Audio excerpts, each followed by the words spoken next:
নমস্কাৰ। আজি মোৰ ফাৰ্ষ্ট ব্লগটো মই মোৰ গাঁৱলৈ আহিছোঁ। আজি গাঁৱৰ পথাৰখন দেখাম। পথাৰত আজি হাল বাবলৈ কাৰণে ট্ৰেক্টৰত আহিছোঁ। পথাৰখন দেখাম আপোনালোকক। প্ৰথম ব্লগ মোৰ এইটো। গাঁৱৰ দৃশ্য বহুত ভাল লাগে আহি পথাৰত বহুত মানুহ হাল বাই থাকে দেখি ভাল লাগে। ধান টাইমতো ক'ব নালাগে। পথাৰত ভাত খাই ভাল লাগে। চাওক পথাৰখন আমাৰ পৌষ গাঁও। মই আৰু আগত মাটি আছে তাত গৈছোঁ। চাওক আপোনালোকে ইমান ধুনীয়াকৈ মাটি গৰুৱে চব হাল বাই কিনে মাটিবোৰ। আজিকালিতো ট্ৰেক্টৰ হৈছে। ট্ৰেক্টৰ হোৱাৰ পৰা অলপ সুবিধা হৈছে। মানুহবোৰৰ কষ্ট সিমানকৈ নাই, খালি পইচাটো হ'লে হ'ল আৰু। যিহেতু আমি ঘৰত বেছিকৈ নাথাকোঁ, সৰুৰ পৰাই ঘৰত থকা নহয়, মা দেউতা থাকে, চব বা আছে, আমি চব পঢ়াৰ কাৰণে ডিব্ৰুত আছিলোঁ।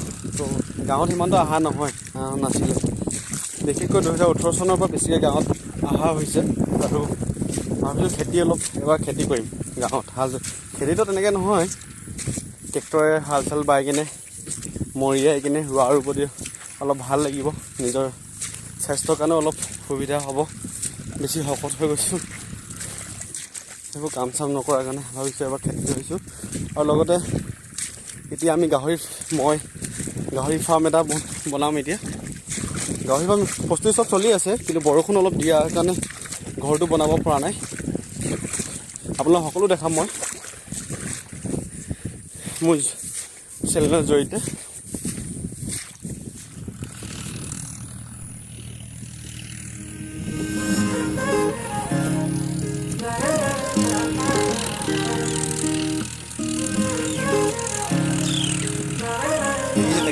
হাল বাই আকৌ দেখাম আপোনাক, সকলো দেখাম।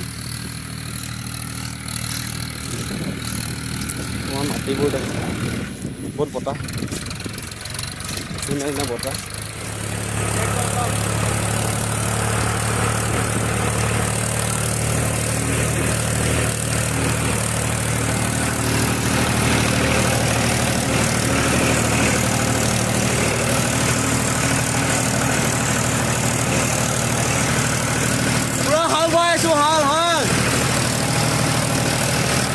অলপ উঠিছোঁ, ভাগৰ লাগিছে।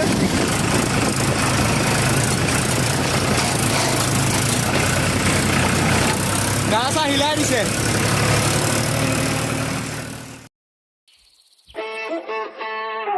এবেলি মোক বুকুতে ৰাখি, এবেলি মোক লুৱাই ঢাকি, মনলে উভতি আহে লৰালি, তোৰে মোৰে এটি ধেমালি। উজনিৰে ৰেলখনি বুকুতে চলিছে, নামনিৰে ধুমুহা মোৰ মনতে পৰিছে। উজনিৰে ৰেলখনি বুকুতে চলিছে, নামনিৰে ধুমুহা মোৰ মনতে। বহুত গা চা হিলাই দিলে। আজিলৈ ভিডিঅ'টো ইমানতে সমাপ্ত কৰোঁ। যদি কথা বোকা ভুল হৈছে তেতিয়াহ'লে শুধৰাই দিব। প্ৰথম বাই বাই।